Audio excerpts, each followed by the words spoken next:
मैं हूं रहमान अजहर और अपना पसंदीदा शो देखने के लिए हमारा चैनल सब्सक्राइब करें और मजीद मालूमात के लिए बेल आइकॉन पर क्लिक करें।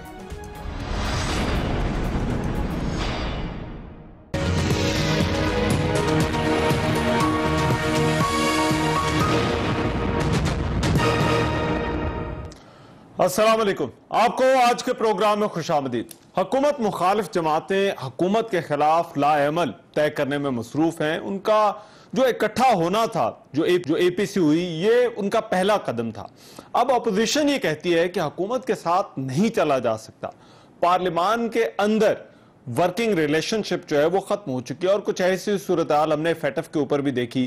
कौमी सलामती जैसे मामलात पर भी अब तकसीम नजर आ रही है। अपोजिशन की जो एपीसी हुई उसके बाद इसकी अस्करी क़यादत के साथ मुलाकातों की खबरें भी सामने आना शुरू हो गई। अब हुकूमती तर्जमानों की तरफ से अपोजिशन के किरदार पर भी सवालात उठाए जा रहे हैं। हुकूमत ये इल्जाम लगाती है कि अपोजिशन इन मुलाकातों की आड़ में अपने मफादात की सियासत कर रही है। एपीसी जो है वो भी अपने केसेस में रिलीफ का एक बहाना है। अब सवाल यहां पर जो है वो कुछ सियासत के लिए बड़े अहम है। पहला तो यह कि क्या एपीसी से हुकूमत को कोई खतरा है।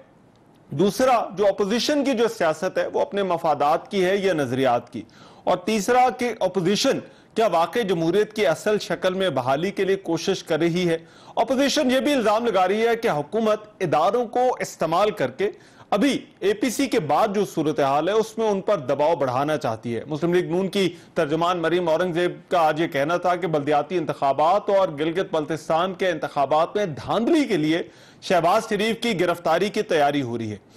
ये तो कुछ सियासत से जुड़ी खबरें हैं। एक और अहम खबर आज सानिया आर्मी पब्लिक स्कूल की जुडिशियल कमीशन की रिपोर्ट के हवाले से है, जिसे अदालत ने पब्लिक करने का हुक्म जारी किया है। उस पर भी जो है वो प्रोग्राम में जो है वो बात करेंगे। और एक और अहम खबर, पाकिस्तानी निजात जो पाकिस्तानी हिंदू हैं वो जोधपुर में हलाक जो हुए उनकी तहकीकात के लिए हिंदू कम्युनिटी जो है वो इस्लामाबाद के अंदर एक धरना दिए हुए है। और ये बड़ी अफसोसनाक खबर थी जिसकी तहकीकात के लिए ये पाकिस्तानी जो हिंदू हैं ये अपने इलाकों से यहाँ पर जो है वो इस्लामाबाद में आए हुए हैं। इनका मुतालबा ये है कि उनको आगे जाने दिया जाए और ये एहतजाज कर रहे हैं, तहकीकात का मुतालबा कर रहे हैं। पाकिस्तान हिंदू कौंसिल के ज़ेर एहतमाम ये जो धरना है ये जारी है। इस पर भी जो है वो आज के प्रोग्राम में बात करेंगे। और वज़ीर आज़म इमरान खान के अक़वाम मुत्तहिदा में जो उनका खिताब है वो भी बताया जा रहा है कि अब से कुछ ही देर में है, तो उस पर भी जो है वो प्रोग्राम में जो है वो बात होगी। वेरी क्विकली मेरे आज के प्रोग्राम में जो है वो मेहमान मौजूद है, उनका तारुफ करा दूं। अंदलीब अब्बास साहबा पाकिस्तान तहरीक इंसाफ से हमें ज्वाइन कर रही हैं। अंदलीब अब्बास साहबा बहुत शुक्रिया आपके वक्त का। शैला रजा साहबा पाकिस्तान पीपल्स पार्टी से वो हमारे साथ आज के प्रोग्राम में जो है वो मौजूद हैं। शैला साहबा आपका बहुत शुक्रिया। और अज़मा बुखारी साहबा मुस्लिम लीग नून से वो भी आज के प्रोग्राम में जो है वो हमारे साथ मौजूद हैं। तीनों मेहमानों से जो है वो बात करते हैं। मैं आगाज़ करना चाहता हूँ ये जो मुल्क की सियासत में जो है वो सवालात है। अंदलीब अब्बास साहबा, एपीसी के बाद ये जो अब मुलाकातों की खबरें हैं, अब एक टाइम लाइन जो है वो अपोजिशन जो है वो दे चुकी है। आपको लगता है कि ये जो टाइमलाइन दी गई है जनवरी तक की, कि पहले ये होगा उसके बाद ये होगा और फिर उसके बाद जो बाहर निकलेंगे और फिर इस्तीफों की जो है बातें भी हो रही हैं, क्या हुकूमत को इन सारी चीजों से, इन सारी बातों से, अपोजिशन के इकट्ठे होने से कोई खतरा महसूस हो रहा है?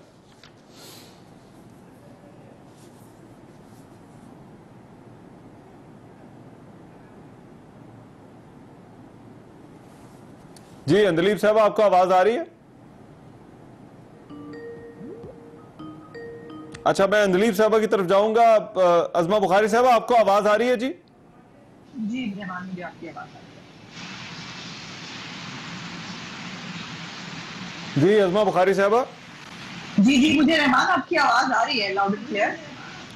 जी अज़मा बुखारी साहबा, मैं आपसे डिबेट का आगाज करता हूं। मेरे ख्याल है अंदलीब साहबा की कॉल ड्रॉप हो गई, विल टेक हर बैक दोबारा से।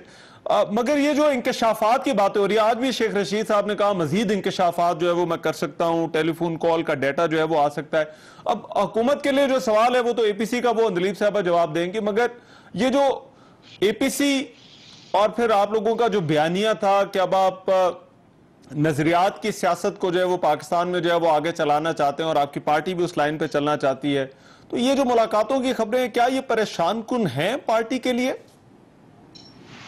बहुत शुक्रिया रहमान। मेरी गुजारिश ये है कि एक तरफ खुद स्टांस ये है कि मुलाकातों में कोई हर्ज नहीं होता और मुलाकातें जो है वो पाकिस्तान की जो है वो जाहिर है पाकिस्तान के लोग हैं, उनसे मिलने में कोई हर्ज नहीं। दूसरी तरफ इन तमाम मुलाकातों को जो है वो साबित करके हमें काफिर डिक्लेयर करने की कोशिश की जा रही है। ये अजीब डबल स्टैंडर्ड्स हैं और मैं समझती हूँ कि लम्हा फिक्रिया है तमाम उन इदारों के लिए जिनके ये खुद साख्ता जो तर्जुमान है वो बार बार पाकिस्तान की सियासत में उनको घसीट रहे हैं। और ये आज से नहीं कर रहे हैं, ये शुरू से हो रहा है। जो है वो हमारी हमारी फौज जो है वो हमारे मंशूर के साथ खड़ी है, मैं एक वाहिद चॉइस हूँ, और फिर जो है वो अच्छे फैसलों से नया पाकिस्तान बना, ये अजिया को भी नहीं छोड़ते हैं, कुछ भी नहीं करते हैं। और आज तो मतलब कमाल ही कर दिया ना, आज तो शेख रशीद साहब जो है उन्होंने अपने आप को खुद ही डिक्लेयर कर लिया कि वो तर्जुमान है। तो मुझे बड़ी अफसोस और मुझे दिली हमदर्दी है उस इदारे के साथ जिसके ये तर्जुमान है, कि जिनका अपना बेड़ा गर्क और भट्टा तो बिठाया था, जिस ये इदारे को हेड करते हैं उसकी तबाही बर्बादी तो ये कर चुके हैं। अब आज ये खुद साख्ता तर्जुमान हो गए और मुझे समझ में नहीं आता कि इनके इन बयानात के नोटिस क्यों नहीं लिए जाते।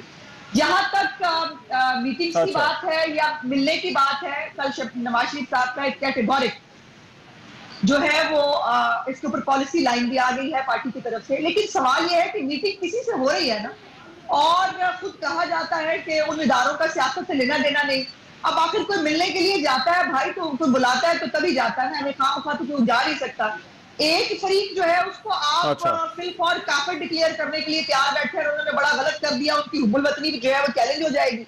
लेकिन दूसरी तरफ जो है उसके ऊपर जो है वो फिर बात नहीं होती। इस तरह नहीं होता ना। फिर ये है कि हमने तो क्या है ट्रुथ कमीशन बनाया। देखिए एक चीज यहाँ पर कंफ्यूजन पता कहां पर आती है कि आपके लिए ये प्रॉब्लमेटिक है या नहीं।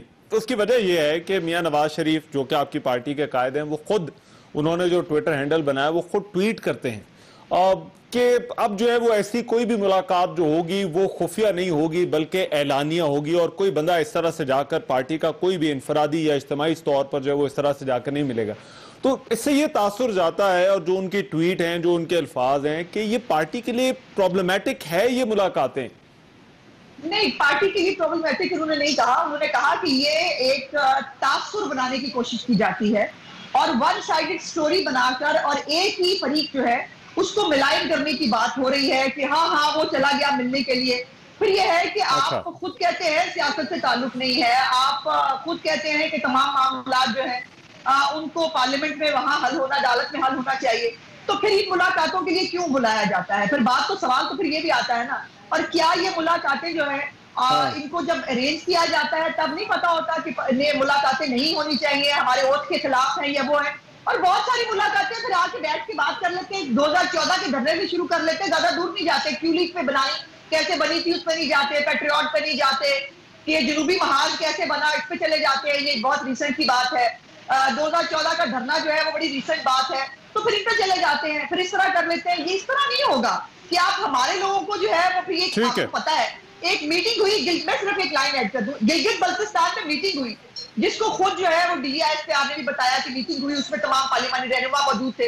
ये मौसूफ आए और आकर जो इनकी हमेशा की एक आदत है गंदगी फैलाने की, वो आकर वो करने की कोशिश की। वो देखे जी वो बैठे हुए थे, वो भाई सारे पार्लियामानी लीडर बैठे थे, आपने बुलाया, वो आए गिलगित बल्तिस्तान पे बात करने। वो इसमें भी सवाल है कि गिलगित बल्तिस्तान पे किसको बात करनी चाहिए, किसको नहीं करनी चाहिए। तो योर आर्गुमेंट इज, मैं अगर आपकी बात समझा हूं तो आपका आर्गुमेंट ये कि इन चीजों को सेंसेशनलाइज किया जा रहा है। मैं जरा शाला साहबा, आपको भी लगता है कि ये जो मुलाकातें हैं, अब एक तरफ तो वो APC है जिसका बयानिया है, बड़ा हार्ड हिटिंग जो स्टांस जो है वो एक मौक़िफ़ अपोजिशन ने अपनाया है, उसके बाद ये जो मुलाकातों की खबरें हैं, तो इन खबरों को सेंसेशनलाइज जो है वो किया जा रहा है। मैं समझती हूँ कि APC का जो एलानिया आया है उसकी वजह से धुआं तो निकलेगा, और जहां से निकल रहा है वो नजर भी आ रहा है। और हमें समझना चाहिए कि एक शख्स जिसको मैं अपने बचपन से हर पार्टी में हर दौर में देख रही हूँ, वो जब अपनी पार्टी बना रहा है तो जब भी एक सीट आ रही है भतीजा तक दूसरी पार्टी से जीत रहा है। तो उसका इस तरह से सोलो प्रोग्राम करना, जब भी करना, और बेवकूफाना किस्म की प्रेडिक्शन करना जो कभी उस तारीख को पूरी नहीं होती, उसका इस तरह से सरसामी कैफियत का शिकार होना, ये नजर आ रहा है कि कुछ हो गया है बुरा। क्योंकि मैं ये समझती हूँ कि हम ऑपोजिशन की जो जमातें हैं उनका ना मिलना बड़ी बात नहीं है, उनका मिल जाना फिर एक अच्छा। लाहे अमल बनाना, ये जो है इससे अच्छों के पांव हिल गए। और इसके बाद जो है ये सरसामी अच्छा। कैफियत में जो है शेख रशीद आ गए हैं, तो ठीक है, उनको मैं समझती हूँ कि ठंडे पानी से नहाना चाहिए और चिल करना चाहिए, ऐसा होता अच्छा, है। मगर पीपल्स पार्टी ऐसा लगता है शाला साहब बड़ा एक कॉशियस सा, बड़ा मोहतात रवैया अपना रही है अभी तक इन मुलाकातों के हवाले से। बात यह है कि मुलाकात हुई, सबको मालूम है कि नेशनल सिक्योरिटी काउंसिल की मीटिंग किसको हेड करनी चाहिए। अगर हमारे मुल्क के लोग ये समझते हैं कि ये इस काबिल नहीं है कि इस कदर के सेंसिटिव मैटर्स को लेके चले और इनमें इतनी सलाहियत नहीं है कि स्टेक होल्डर से ये डायलॉग में करें और बैठे, तो यकीनन उन्हें ही करनी पड़ेगी ना। अब निक्का अगर कुछ नहीं कर सकता तो इसमें मेरा क्या कसूर है? मेरा तो काम है मुल्क के मामलात में बैठना, और मैं बैठ गया, हम बैठ गए। लेकिन इसका मतलब ये तो नहीं है कि इस एक नुक्ते पे अगर हम बैठे हैं उसमें इत्तफाक हुआ है, नहीं इत्तफाक हुआ, तो जो असल मसाइल हैं हम उनसे हट जाएंगे। हमें तो बड़े अफसोस के साथ ये कहना पड़ रहा है कि हमारे प्रोग्राम्स का टॉपिक आज होना चाहिए था 264% दवाओं में इजाफा। हमारे प्रोग्राम का टॉपिक होना चाहिए था इतनी महंगाई, टमाटर एक दफा फिर 120 रुपए। और कराची के जो अपने आप को चैंपियन कहते हैं उनको शर्म आनी चाहिए। कल उन्होंने जो किया उनका तो टॉपिक क्यों होना चाहिए था कि में बिजली नहीं है, गैस नहीं है, फिर बिजली की कीमतें क्यों बढ़ा दी? वो चले आए हम पे दबाव देने सुबह सुबह सुबह। अरे नफरतें इतनी आपने पैदा कर दी कि सुजानी टाउन से भी खाली बसें आई थी कल। तो मुख्तलिफ धंधे अपनाए जा रहे हैं, अवाम का रुख दूसरी तरफ मोड़ा जा रहा है। लेकिन अगर भूख होगी तो फिरका वारियत नहीं पनपेगी। आप ये कोशिश कर लें कि आप पेटअप की आड़ में ऑपोजिशन को दबाने के लिए बिल एक तरफ ला रहे हैं और दूसरी तरफ जो है कैपिटल में जो है वो नफरत अंगेज रैली निकल रही है। ऐसे ऐसे उसमें लोग लाके नफरत की बातें कराई जा रही है जिनका एक पांव केले के छिलके पे रखा हुआ है और एक कब्र में लटक रहा है। और आप देख रहे हैं कि कैपिटल की जमीन किसके लिए इस्तेमाल हो रही है और आप कह रहे हैं कि हम जो है right, I get your point. मगर आप दोनों का नुकता यह है कि हुकूमत का जो रिस्पॉन्स है वो एक तरफ अज़मा बुखारी साहब और दिलीप साहब आपने सुन लिया, अब एक तरफ वो कह रही हैं कि ये चीज़ों को सेंसेशनलाइज किया जा रहा है। और जो शाला साहब ने बात की, उन्होंने कहा कि ये जब से अपोजिशन की जमातें इकट्ठी हुई हैं और तो ये हुकूमत जो है वो हिल गई है। ये किस तरह से अपोजिशन जो ये हुकूमत के रिस्पॉन्स को जिस तरह से असेस कर रही है, जो इस पर अपना अंदाजा लगा रही है, किस हद तक दुरुस्त है? रहमान, सबसे पहली बात तो ये है कि जो पिछले कुछ 2-3 दिन से हो रहा है उससे ही आपको पता लग जाएगा कि हिला कौन है। किसकी जमीन हिल गई, किसका आसमान। और सारी वो जो तकरीर का ढकोसला था, वो एक मेलोड्रामा था, वो पाश हो गया कि आप आके कह रहे हैं कि जी हम ये कर देंगे, अदारों को वो कर देंगे, और आप नीचे से अपने एलची भेज रहे हैं और इदारे आपके मुंह पे कह रहे हैं कि जी आप क्यों हमें फिर मिलने आते हैं, जबरदस्ती कहते हैं कि हमें मिलने आए, और फिर वो आके डिफेंड करते हैं मरियम से स्क्रिप्ट लेके। और उसके बाद जब इदारे आके कहते हैं तो वो गायब हो जाते हैं। जुबैर साहब गायब हो गए उसके बाद। तो इनकी हकीकत पोल खुल गया है। और ये पोल क्या खुलना था? देखें, पिछले 20 साल की आप हिस्ट्री देखें, तारीख देखें। ये पहले डील करके गए, ठीक है ना, किसके साथ? मुशर्रफ के साथ। ये कहां से पले बढ़े? ज़ियाउल हक के साथ। ये उनके फाइनेंस मिनिस्टर थे, उनके चीफ मिनिस्टर थे, उनसे वादा लिए कि मैं आपका मिशन करूंगा। मुशर्रफ से डील करके गए। इस वक्त जो मसला इनको हुआ है वो ये है कि हमने कहा एनआरओ नहीं देना। इन्होंने हमें 34 वो दी शिके, हमने इनकार कर दिया। और इन्होंने फिर अपने एलची भेजे, एलची वहां भी इनकार हो गया। आपको पता है कि जो DGISPR ने जो एक्सप्लेनेशन दिया, उन्होंने कहा जी 2 टॉपिक थे डिस्कशन में, और वो ये थे कि जी नवाज शरीफ और मरियम के केसेस। और ये बिल्कुल माना है उन्होंने भी, जुबैर ने भी माना है उन्होंने कहा जी हाँ बहुत डिटेल में मैंने डिस्कस किया, हाँ मैंने उनसे अपील नहीं की, इल्तिजा नहीं की, लेकिन मैंने उनको एक डिटेल डिस्कस की। ठीक है, फिर वो ARY पे आते हैं, वो कहते हैं हाँ जी मैंने मरियम को बताया था। उसके बाद वो आज पे जाते हैं, कहते हैं मैंने मरियम को नहीं बताया था। तो ये सारे का सारा जो है, उसके बाद फिर और भी अफसार हुए, तो वो जो ऑल पार्टी करप्शन हुई थी इकट्ठी, वो बिल्कुल हम तो कह रहे थे उस दिन भी, मैंने कहा कि एक फ्रेम के अंदर ये सारे इकट्ठे हो गए। हम 10 साल से कह रहे थे ये एक है, इनकी सोच एक है, इनकी कारकर्दगी एक है, इनके सारे करतूत एक है, इनकी विजन एक है, इनका मिशन एक है, और वो ये है कि मुल्क को लूटा, बाहर चले गए डील करके, फिर जब इक्तदार में मिलने की वो डील करके वापस आना, तब आप वापस आए। तो मुझे बताएं, मैं सबसे पहले एक सवाल करता हूँ, मैं ये सवाल हर एक से करती हूँ, आपने कभी लीडर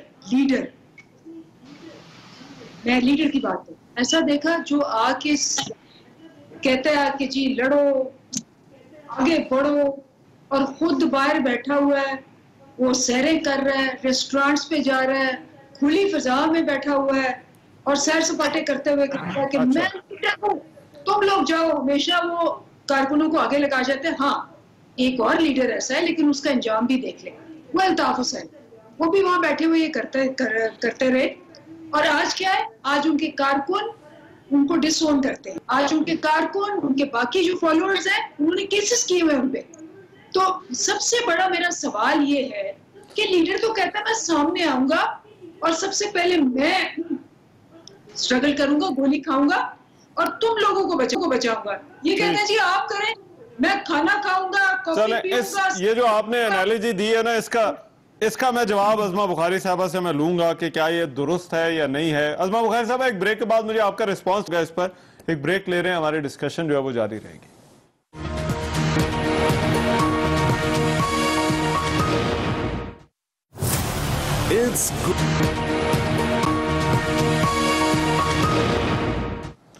ब्रेक के बाद प्रोग्राम में एक मरतबा फिर से खुशामदीद। क्या APC हुकूमत के लिए खतरा है? अपोजिशन की सियासत, नजरियात की या मफादात की? अज़मा बुखारी साहब, ब्रेक पर जाने से पहले जो बात हो रही थी, आज एक और बड़ा अहम बयान आपकी पार्टी की तरफ से आया और उसमें यह कहा गया कि पार्लियामान के अंदर कोई अब ताउन नहीं होगा। अब एक तरफ तो यह है कि आप कहते हैं कि पार्लियामान के अंदर फैसले होने चाहिए, पार्लियामान के अंदर मामलात आने चाहिए, और दूसरी तरफ अब ऐसा लगता है कि जो वर्किंग रिलेशनशिप थी, चाहे वो कोई भी मामलात हो, चाहे वो कौमी सलामती के इशू, वो ऐसा लगता है मुकम्मल तौर पर जो है वो खत्म हो चुकी है हुकूमत और अपोजिशन के दरमियान।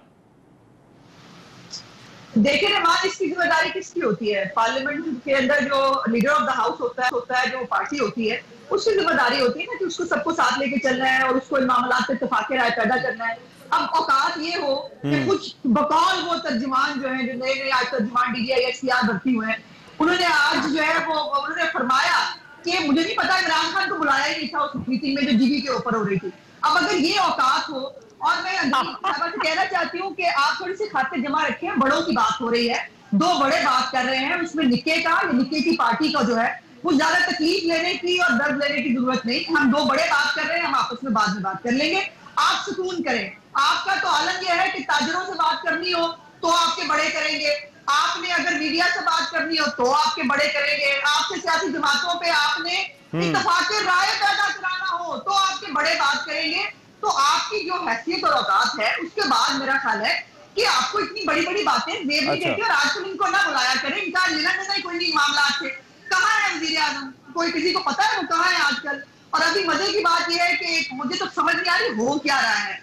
इतना, एक तो वो कह रहे हैं सठियार जाना होता है, मुझे समझ नहीं आती कि ये सठियार से क्या हो गया इनको, कि अभी याद अमान साहब जो है उन्होंने फरमा दिया एक टीवी प्रोग्राम में कि सबसे बड़ी सियासी जमात होती है आर्मी। अंदाजा लगाइए, मुझे अफसोस है कि हमारे इतने बड़े इदारे को ये पॉलिटिसाइज कर रहे हैं, उनको मुतनाज़ा बना रहे हैं, उनको सियासी पार्टी साबित करके क्या करना चाहते हैं? जो सियासी पार्टियों के साथ होता है फिर वो होना चाहिए, फिर वो होगा क्या? इससे इदारे का तकद्दुस जो है वो बहाल रह सकता है? और फिर दूसरी आखिरी बात जो मैंने, तो आप ये कह रही हैं वो हुकूमत कर रही है। एक मिनट, अभी जो सवाल पूछा है सियासी बना रहे हैं, एक मिनट जो सवाल पूछा है बार बार, ये तो ना 3 मिनट 13 मिनट मैं कौन सी बताऊंगा, ये जो अभी बार बार सवाल एक पूछा है, चले ये रिलेटेड था इनसे, बाकी बातें तो इनसे रिलेटेड ही नहीं है। वो सवाल था कि वो देखे आपने कोई लीडर देखा है जो कहे आगे बढ़ो और वो ना हो? बिल्कुल देखा। वो उस वक्त देखा जब आपको पुलिस वाले जो है वो ले जा रहे थे ना थाने में पकड़ के, तो उस वक्त आपका वजीर आजम जो इस वक्त है वो पुशअप कर रहा था, वो बेचारा बाहर ही नहीं निकला। और जब आप अपने सियासी कदम के साथ आई थी ना वार्ता करने कैपिटल के अंदर, उस वक्त औरतें और बच्चे कंटेनर्स के आगे थे और उसके बाद आप सब लोग जो है वो कंटेनर पर चढ़े हुए थे। ये सारी दुनिया ने देखा और इसकी आज भी फुटेज मौजूद है। इसलिए सबसे बुज़दिल, और फिर वो बुज़दिल वो भी याद होगा कि मुशर्रफ के दौर में जब बेचारे इकलौते टांगा पार्टी थी, तब ये पार्लियामान में बात नहीं हो सकती। आपको लगता है बस मुस्लिम लीग नून जो है वो मजीद बात नहीं कर सकती हुकूमत के साथ पार्लियामान के अंदर किसी इशू पे? मुमकिन नहीं है। इन्होंने तो रास्ता छोड़ा नहीं। तो दूसरी बात यह है कि ये जिस हालात जिस नहज पे आ गए हैं, बजाय शर्मिंदा होने के, बजाय माफी मांगने के, कल आप देखिए ना जो शहला ने बात की है, मैं भी उससे बात करना चाहती हूँ। आपने बिजली की कीमत बढ़ा दी, आपने अद्वियात की कीमत बढ़ा दी। आज मैं भी लिस्ट देख रही थी, आप यकीन मानिए गायनी के अंदर इस्तेमाल होने वाली छोटी छोटी चीजों से लेकर ब्लड प्रेशर, शुगर, ये तमाम आम मेडिसिन जो हैं उनकी कीमतों में कितना इजाफा हुआ है। इनको तो शर्म है ही नहीं। वो याद है ना आपको, महंगाई होती थी तो वजीर आजम जो है ब्रेक डाउन जो हुआ है, वो जो लूट के खा गया हमारे मुल्क को, माफियाज को पाल रहा है, वो अद्वियात में माफियाज हो, वो रेलवे में माफिया हो, वो आटे चीनी में माफिया हो, ये माफियाज को पाल के हमारा खून नोच रहे हैं। अब हम इनके साथ किसी तरह बैठने के लिए तैयार नहीं, इनको अब बैग पैक करना होगा। मैं जरा ये वापस आ जाऊं जरा पार्लियामान के अंदर और एक जो वर्किंग रिलेशनशिप है, और अगर ये अंदलीब साहबा, शैला साहबा मैं 1 मिनट आपके पास आ रहा हूं, बट आई वांट अंदलीब साहबा's रिस्पांस ऑन दिस कि अगर वर्किंग रिलेशनशिप होती तो शायद ये मुलाकातों की या एपीसी की इस तरह से जरूरत ही ना होती। अंदलीब साहबा, हुकूमत की भी जिम्मेदारी अब कहीं इसमें बनती है कि अगर ये वर्किंग रिलेशनशिप जो है मुकम्मल तौर पर जो है वो खत्म हो जाती है पार्लियामान के अंदर और इश्यूज जो है वो पार्लियामान से बाहर डिस्कस होते? देखो रहमान, देखिए ब्लैकमेल तो नहीं चलेगा ना। आपको याद है कि ये जो अभी हुई थी जॉइंट सेशन, उसके एंड में वजीर आजम ने एक तकरीर की और उन्होंने कहा कि मैं ऑपोजिशन के साथ हर चीज पे कॉम्प्रोमाइज करने को तैयार हूं सिवाय करप्शन के। ये उन्होंने कहा। जब उन्होंने ये ऐलान कर दिया, पार्टी खुद कर रही है, ये जो सारे बैठे, मैंने नहीं बोली बीच में, मैं बोली नहीं बीच में, तो उन्होंने जब ये ऐलान कर दिया तो इन्होंने इसी चीज पे फिर कहा कि जी अगर आपने करप्शन पे ही हमसे कॉम्प्रोमाइज नहीं करना, और 2 साल में तो करप्शन पे ही बात होती रही ना। आप देखिए असेंबली का इजलास रिवाइंड करके देखिए, सारे सेशंस, प्रोटेक्शन ऑर्डर क्यों नहीं आया, हमें जेल में क्यों डाला, हमारा फलाना बंदा कहाँ गया, हमारा तो कोई अवामी इशू पे बात नहीं की। सिर्फ ये कि अपने लीडरों को हमने कैसे प्रोटेक्ट करना है, क्योंकि ये तो उनको प्रोटेक्ट करने आए हुए हैं। तो जब हमने कह दिया कि जी करप्शन पे हमने कॉम्प्रोमाइज करेंगे, और उन्होंने ये 34 जो थे हमसे, जब उस पे मीटिंग हुई फैटअप पे, ये 34 इन्होंने नुकात दिए और कहा कि पहले ये नुकात आप डालें, नैब को दफन करें, फिर हम आपके फैटअप के बिल्स पे आएंगे। वहां जाहिर हो गया कि ये मुल्की मफाद में नहीं है, हमें भारत की तरह ब्लैकलिस्ट करना चाहते हैं और ये सिर्फ अपने लीडरों के मफाद में आए हुए हैं। तो वहां प्रूव हो गया। अब जब खान साहब ने कह दिया कि मैं हर चीज पे कॉम्प्रोमाइज करूंगा लेकिन मैं करप्शन पे नहीं करूंगा, अब सारी ऑल पार्टी करप्शन जो है, अगर हम करप्शन पे कॉम्प्रोमाइज नहीं करेंगे तो वो असेंबली क्यों आए, मुझे बताएं। असेंबली तो वो आते हैं अपने केसेस बचाने, ब्लैकमेल करने और ये कहने कि या तुम ये करो, तस्वीरें लेके आते, खुर्शीद शाह साहब की तस्वीर ले आए और उनको हार पहनाए उनकी सीट पे बैठ के। मतलब ये अवाम की एक ईवान है जिसपे ये सिर्फ अपने लीडरों को प्रमोट करते हैं और इन्होंने ये कह के बिल्कुल अपने आप को एक्सपोज कर दिया कि हम किसी भी चीज पे कॉम्प्रोमाइज नहीं करेंगे अगर इमरान खान करप्शन और नैब पे कॉम्प्रोमाइज नहीं करेंगे। ठीक है, राइट। बट शैला रजा साहबा, अब ये जो हुकूमत की तरफ से बार बार कहा जाता है कि अपोजिशन के अपने अपने मफादात हैं, और वो वैसे एक तरफ तो ये भी कहते हैं कि ये साथ चलना है, दूसरी तरफ ये भी कहा जाता है कि ये साथ नहीं चलना। ये आपको लगता है कि ये जब पार्टियों के अपने अपने मफादात की बात की जाती है तो ये जो इत्तेहाद है अब ये कायम रह सकेगा? जो अपोजिशन इस बात पर तो मुत्तफिक है कि हुकूमत, महंगाई है, चीजें चल नहीं रही, लेकिन क्या ये इत्तेहाद भी कायम रहेगा कि नहीं रहेगा? अच्छा, पहले तो मैं इस बात से मुत्तफिक हूँ कि अंदलीब साहिबा ने कहा कि करप्शन पे कॉम्प्रोमाइज नहीं हो सकता। कैसे हो सकता है? क्योंकि वजीर आजम के अतराफ के जो लोग हैं सिर्फ उन्हें ही करप्शन का हक है। अलीमाबाजी करेंगी, चुपके चुपके बाहर भगा दिया जाएगा। दवाओं पे आमिर क्या नहीं करेंगे, अच्छा। उनको पार्टी में ओहदा दे दिया जाएगा। इस दफा कीमतें बढ़ाई जाएंगी तो इतराफ किया जाएगा कि हम माफिया के लोग हैं, माफिया जैसे कह रहे हैं हम कर रहे हैं, वरना दवाएं बाहर नहीं आएंगी। फिर चीनी और आटे का मामला होगा तो खुसरो बख्तियार की वजारत तब्दील कर दी जाएगी। करप्शन पे कंप्रोमाइज नहीं होगा बल्कि बढ़ा दिया जाएगा। फिर इसी तरह जो है जहांगीर तरीन को बाहर भगा दिया जाएगा क्योंकि इल्जाम लगाते थे कि PMLN ने अपने बंदे को बाहर भगाया है, तो हम भी कर सकते हैं। नवाज शरीफ की तस्वीरें दिखाई जाएंगी, जहांगीर तरीन की नहीं दिखाई जाएंगी क्योंकि करप्शन पे कॉम्प्रोमाइज नहीं होगा।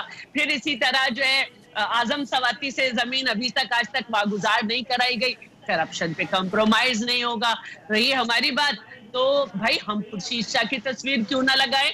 1 साल से आपके इंतकाम की भेंट चढ़ रहा है, आज तक आपने उस पे कौन सा रेफरेंस दायर किया? कितने घटिया जहनियत के लोग हैं कि अगले दिन एक स्पीकर का टिकट जो है वो कराची के लिए रिजर्व है कि उसे कराची जाना है, लेकिन उसको गिरफ्तार करके लाया गया। उसके घर में मर्दों को निकाल के खवातीन को यरगमाल बनाकर उसके घर में 6 घंटे कार्रवाई डाली गई क्योंकि करप्शन पे कॉम्प्रोमाइज नहीं होगा। इनको करप्शन का मेंढक मिला है मैंडेट के बजाय, जो उछलता रहता है इनके दिमाग में। इसी तरह जो है फिर इनका करप्शन पे कॉम्प्रोमाइज नहीं होगा। तो अब इन्होंने यूटिलिटी स्टोर्स पे देखे क्या ऑयल की कीमत है, यूटिलिटी स्टोर्स पे देखे क्या आटे की कीमत है, क्या आटा मिल रहा है। तो आप ना करें कॉम्प्रोमाइज, लेकिन आवाम के लिए तो ये कॉम्प्रोमाइज कर देना कि उन्हें कोई चीज मयसर आ जाए। तो हम जहां तक बात है, हम सारी ऑपोजिशन, मैं बार बार कहती हूँ कि ऑपोजिशन का ना मिलना जो है ना, ये खबर नहीं है। इसलिए कि ये वो ऑपोजिशन है जिसके लिए ये ताने देते हैं कि हमने तो कोई केस ही नहीं बनाया, ये इन दोनों ने एक दूसरे पे बनाया है। सवाल इस वजह से था कि ऑपोजिशन पहले भी कई दफा इकट्ठा होने की कोशिश जो है वो कर चुकी है, पर ये APCs पहले भी हमने देखी हैं। तो क्या अब जो है वो हालात ऑपोजिशन के लिए बदल गए हैं या नहीं बदले, या ये पहले की तरह है? क्योंकि एक चीज देखिए, एक चीज ट्रैक रिकॉर्ड है, एक चीज हम आगे की तरफ देख रहे हैं। अच्छा, इस पे जरा अगर आप रिस्पांस देते हैं इस ब्रेक के बाद, मैं चाहूंगा इस पे आप जरा बात करें कि ये ऑपोजिशन जो है वो क्या इकट्ठी इसी तरह से रह सकेगी जो आगे का इन्होंने टाइम टेबल जो है वो बनाया है ऑपोजिशन, इस ब्रेक के बाद।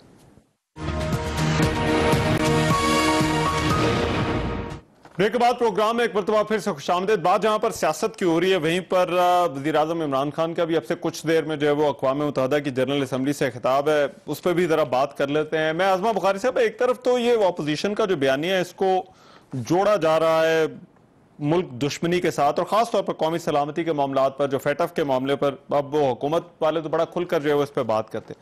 दूसरा, वेरी ब्रीफली वज़ीर आज़म की तकरीर भी है, क्या तवक्कुआत क्या है आपकी, जो खास तौर पर जो कश्मीर के हवाले से जो उन्होंने जो है वो बात करनी है? पहले ये कर लेते हैं, ये ज्यादा आसान है कि आज हम दोबारा तकरीर से जो है वो कश्मीर आजाद कराएंगे। आज दोबारा तकरीर से कश्मीर आजाद हो जाएगा, पहली बात। इसमें तो खिताब पे तो इतना ही काफी है। अब आगे आ जाते हैं, 2-3 बातें मैंने जरूर रिस्पॉन्ड करनी है। एक तो बात यह है कि इनका जो बहादुर वज़ीर आज़म है ना, वो तकरीर तब करता है जब अपोजिशन वॉकआउट कर जाती है। उस बेचारे में इतनी हिम्मत नहीं कि वो अपोजिशन को जो है हाउस में फेस कर सके। और हमारी तरामीम जो है, जो हमने प्रपोज की थी FATF के अंदर, उन तरामीम को बाद में जो है वो अपनी पार्लियामेंट्री सेक्रेटरी जो है मलिका बुखारी साहिबा, उनके थ्रू जो है वो उनको मूव किया और वो तरामीम जो है वो अपोजिशन की चोरी की। तो ये वोट चोरी सिर्फ नहीं है, ये तरामीम चोर भी है, पहली बात। दूसरी बात आ जाते हैं करप्शन तो कोई पहले तो बहुत सारी बात कर दी शैला ने। अब जरा मेरा मौसूफा, क्योंकि बहुत पढ़ी लिखी खातून कहती है अपने आप को, इनसे मेरा सवाल ये है कि बताएं कौन सा करप्शन का पहले तो इल्जाम लगाया आपने, फिर वो कहाँ साबित हुआ? आप जरा हमें छोड़िए, नैब दफन हो चुका, नैब की क्या बात करती हैं आप? नैब को दफन किया सुप्रीम कोर्ट ने, नैब को दफन किया लाहौर हाई कोर्ट ने, नैब को दफन किया जो है पेशावर हाई कोर्ट ने, नैब को दफन किया अभी 2 दिन पहले सिंध हाई कोर्ट ने। और उनके अंदर नैब के बारे में जो कहा, और अब ये सिंध हाई कोर्ट के ज्यादा दूर, मैं आशियाना का, साफ पानी का, उन तमाम फैसलों को मैं कोर्ट नहीं करती, साद रफीक साहब के सुप्रीम कोर्ट के फैसले को कोर्ट नहीं करती, सिंध हाईकोर्ट ने भी 3-4 दिन पहले शाहिद फरहान अब्बासी साहब के केस में कहा कि ये मुंह बंद करने के लिए सियासी मुखालफिन के नैब को इस्तेमाल करते हैं। और ये बात तो ये करप्शन जो है ना, ये मंत्रा अब पुराना हो गया। अब आपसे लोग गिरबान पकड़ के पूछते हैं, ठीक है, ये बताएं हमें दिया क्या। एक मिनट, अब जरा वो तकरीर वाले पे भी कमेंट कर दें फिर, ताकि जरा हम इस बहस को आगे चलाए ना। वो तकरीर वाले पे भी कमेंट कर दें, आपकी तवक्कुआत क्या हैं, आपको लगता है कर दिया ना मैंने। कहा कि शेख चिली साहब जो है वो आज शेख चिली जो है वो तकरीर के साथ जो है वो पूरा अपने ख्यालाती तस्वुरात में जो है वो पाकिस्तान को बसाएंगे और कश्मीर को आजाद करा लेंगे। इतनी सी कश्मीर पॉलिसी है, धूप में खड़े हो जाओ, कश्मीर हाईवे का नाम श्रीनगर हाईवे रख लो, सिंपल। क्योंकि ये बात जो है वो आज आपकी पार्टी की तरफ से भी की गई कि खुद वजीर आजम शहबाज शरीफ को गिरफ्तार कराना चाहते हैं। दिलीप साहब, एक तो ये एपीसी और उसके बाद की जो सियासत है, अपोजिशन जिस तरह से कह रही है कि इदारों को जो है वो इस्तेमाल किया जा रहा है, एक तो इसको रिस्पॉन्ड कर दीजिए। और दूसरा, कश्मीर के हवाले से भी एपीसी में बड़ा एक जो है वो जारहाना हमने देखा है कि अपोजिशन का मौक़िफ़ है कश्मीर की जो पॉलिसी है हुकूमत की, उसको लेकर। हाँ, देखिए, पहले तो ये चीज मेरे ख्याल है कितनी दफा आप चैनल्स ने 10,000 दफा घुमाई है कि जी नैब 10 साल इनके पास, 1 साल नहीं 5 साल उनके पास था, 5 साल उनके पास। इन्होंने क्यों नहीं नैब को चेंज किया? अगर ये 10 साल नैब को खुद भी चेंज कर रहे, और वहां जो चेयरमैन लगाया नवाज शरीफ साहब ने अपनी तकरीर में उस चेयरमैन को, और ये चेयरमैन, भाई चेयरमैन आपने खुद लगाया, अगर आप उसकी बदतरीफियां कर रहे हैं तो आप मान रहे हैं कि जी मैंने निहायत ही नाअहलियत और जिसको कहते हैं निहायत ही बुरे इदारे कायम किए, विच इज ट्रू। कि जब आपने ऐसे इदारे बनाए हो जहां आपने ऊपर से लेके नीचे तक उनको डेवलप करने की बजाय उनको डिस्ट्रॉय करने का पूरा मिशन हो, तो ये तो कन्फेशन है। नवाज शरीफ साहब ने कन्फेस किया कि जी धांधली हमेशा होती है, ये मैनेज किए जाते हैं। 3 दफा ये थे इक़्तिदार में तो वो भी मैनेज थे, ये इन्होंने कन्फेस किया कि 8 दफा मैनेज होके इलेक्शंस आते हैं, 4 दफा पीपल्स पार्टी आई, तो 7 दफा तो ये आए, तो 7 दफा अगर ये मैनेज हुए थे तो ये क्या कर रहे थे? यानी कि जब धांधली से ये जीत जाए ठीक है, जब धांधली से ना जीते तो वो जी इदारे और हुकूमत जो है वो खराब है। जब इनके हक में फैसले आए वो अदालतें बड़ी अच्छी हैं, जब इनके खिलाफ आए तो वो जो 5 बुत को निकाल के फेंक दो, अदालतों के ऊपर जो है वो सारा मलबा गिरता है। और इनकी पुरानी आदत है जब इदारे इनका साथ नहीं देते, इन्होंने सुप्रीम कोर्ट पे हमला किया, इन्होंने नैब पे पत्थर और सारे साथी लेके गई, और अब भी मौलाना फजलुर रहमान कह रहे हैं कि आप मुझसे सवाल करके देखें, हम आएंगे आपको अटैक करने। तो ये सारी जो ऑल पार्टी करप्शन है, इनके पास जो इनकी पिछले 20 साल का तजर्बा और इनका कोना मुश्क होना कि आपने इदारों को कैसे डिस्ट्रॉय करना है, आपने अगर वो मानेंगे नहीं उन पे हमला करना है, और आपने कौमी मफाद को ब्लैक लिस्ट पाकिस्तान हो जाए लेकिन इनको कुछ ना हो वो करना है।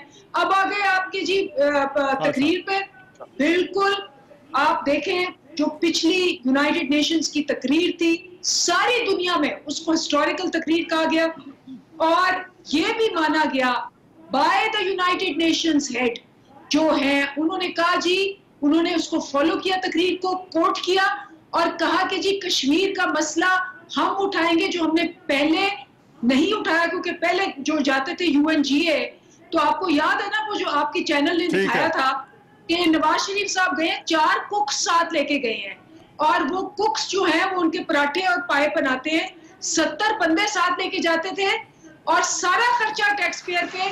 कश्मीर का जिक्र नहीं होता था, हुर्रियत के लीडर्स मिलना चाहते थे, उन्होंने रिफ्यूज कर दिया, दिस इज ऑन रिकॉर्ड। अच्छा, चलो मैं अब जरा, मुझे एक ब्रेक का कहा जा रहा है, मैं ब्रेक के बाद जरा शैला साहब का भी रिस्पॉन्स लूंगी, क्या तवक्कुआत क्या है जी। मैं एक ब्रेक के बाद आ रहा हूँ, ब्रेक के बाद आता हूं।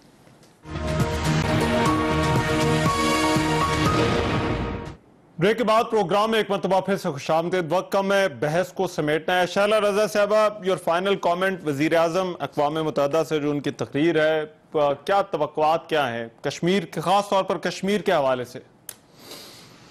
कश्मीर के हवाले से वजीर आजम को जो भी तवक्कुआत थी और हैं वो मोदी से हैं। पहले ये थी कि वो जीत जाए तो फिर हम उससे बात करेंगे, और बाकी जो है वो ये समझते हैं कि वो जो उनकी अक़वाम मुत्तहिदा की तकरीर थी और आधे घंटे के लिए वो खड़े हुए थे और फिर एक दिन 1 मिनट के लिए जो खामोशी हुई थी वो इतनी जबरदस्त थी कि बकौल शीरी मजारी के वो दफ्तर खारजा ने बिगाड़ दिया। तो अभी भी जो वहाँ गए हैं, तो दुनिया में इस वक्त किसी हुकूमत ने इतनी कम मुद्दत में इतना कर्जा नहीं लिया होगा जितना इन्होंने लिया, लेकिन वो कह रहे हैं हमारे पैसे वापस कर दें।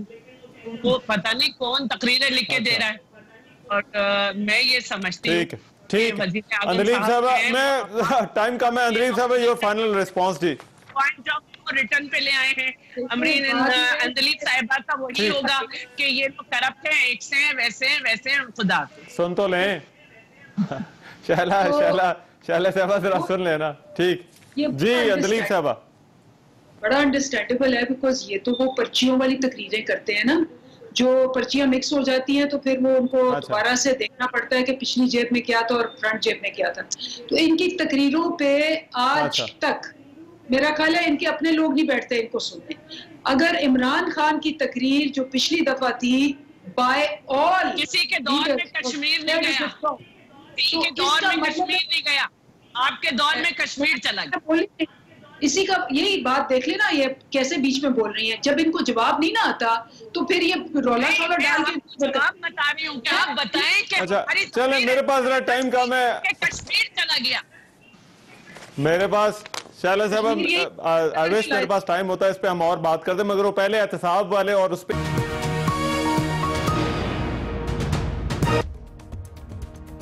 मैं हूं रहमान अजहर, और अपना पसंदीदा शो देखने के लिए हमारा चैनल सब्सक्राइब करें और मजीद मालूमात के लिए बेल आइकॉन पर क्लिक करें।